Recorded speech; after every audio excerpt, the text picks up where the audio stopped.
बिस्मिल्लाहिर्रहमानिर्रहीम। आज की बात में आज हम बात करेंगे ओशो और रजनीश ओशो की एक किताब है टेक इट रियली सीरियसली।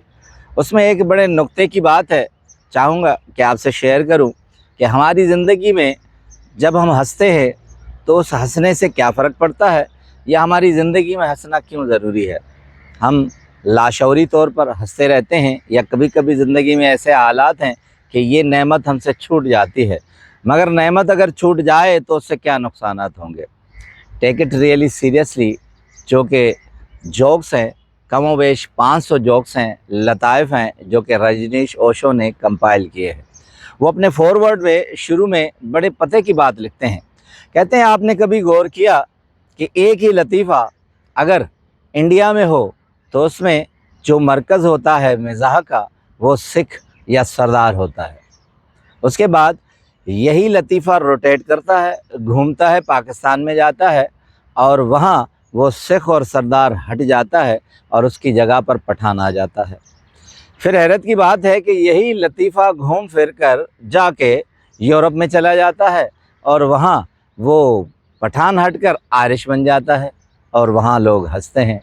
उसके बाद फिर और हैरत की बात है कि यही अमेरिका जाता है और वहाँ ये सब हट जाते हैं और वहाँ टेक्सास के लोगों पर अक्सर मजाक होती है और वो वहाँ टेक्सास के लोग आ जाते हैं, टेक्सियन आ जाते हैं। तो आखिर ये क्या बात है। बड़ी ज़बरदस्त ऑब्ज़र्वेशन है उनकी। कहते हैं कि लतीफ़ा एक है, नाम और ख़ित्ते के आदमी जो मज़ाक के काबिल हैं वो बदल जाते हैं।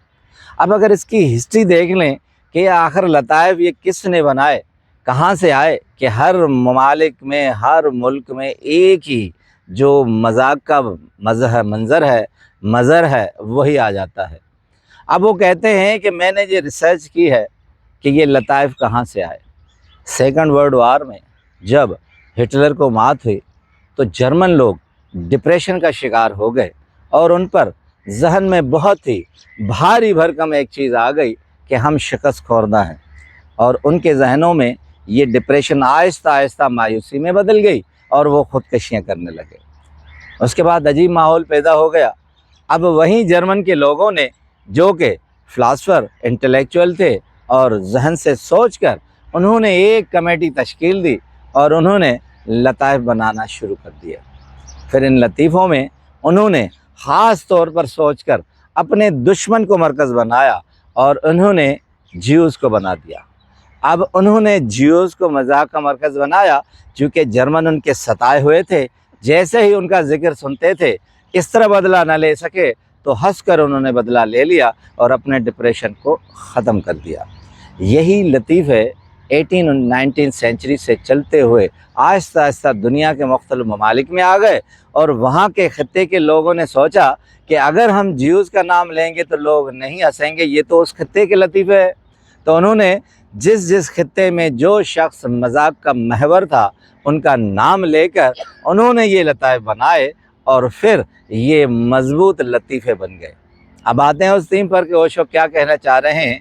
वो कहते हैं कि ज़िंदगी में जब भी आप पर डिप्रेशन आ जाए, ज़हनी तौर पर आप परेशान हो जाएं, तो आप हंसें, खूब हंसें। यही हंसना आपका इलाज है। इसी इलाज के तुफ़ैल आप अपना डिप्रेशन ख़त्म कर सकते हैं। तो इसीलिए ज़िंदगी में हंसना ज़रूरी है। जब हम नहीं हंसते तो ये जहन की सारी नर्व्स हमारी जाम हो जाती हैं, जहन काम करना शुरू नहीं करता, बंद कर जाता है और जिस्म पूरा सिकुड़ जाता है। फिर हम बीमार के ज़मरे में आ जाते हैं। इसलिए हंसते रहिए, हंसना ज़िंदगी है और हंसने से ही ज़िंदगी है। आपका बहुत बहुत शुक्रिया।